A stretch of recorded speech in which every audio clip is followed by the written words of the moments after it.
Buying and selling a house. What the solicitors do. Step 1. The estate agent finds a buyer, agrees the price, and writes to the solicitors with the details. Step 2. They write to their clients with their terms of business.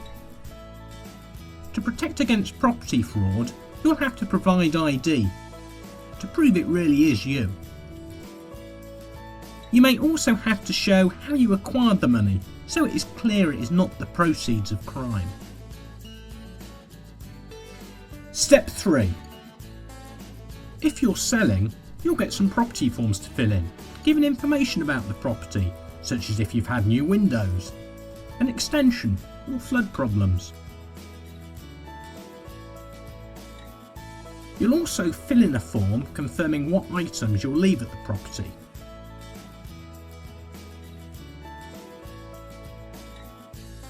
Step 4.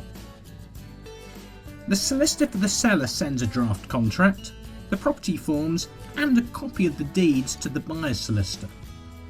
The deeds are usually simply downloaded from the land registry these days. Step 5. On receipt of the deeds, the buyer's solicitor will play detective, looking through the deeds and property forms and ensuring there are no discrepancies. They'll also check for any necessary rights of way you have over neighbouring land, for example a shared drive or a shared back lane. Rights that neighbours may have over your property, for example a right to use a shared path. Private agreements in the deeds that restrict you building things such as an extension.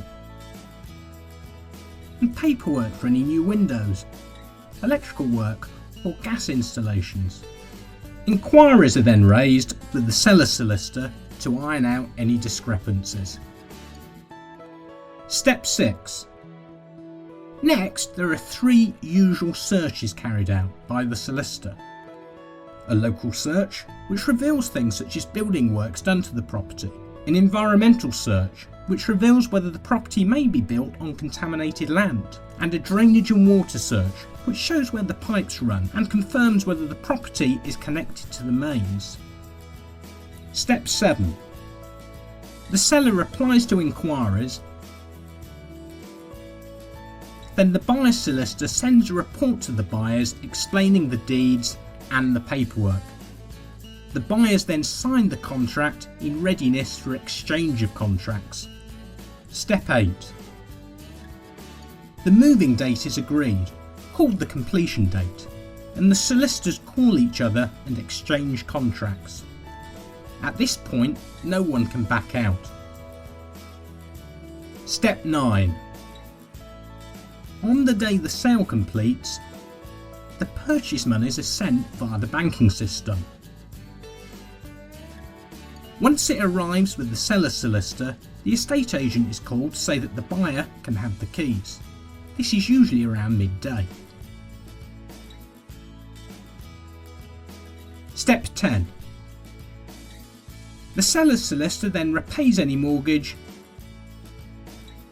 and also pays the estate agent. The buyer's solicitor will register the change of ownership with the land registry.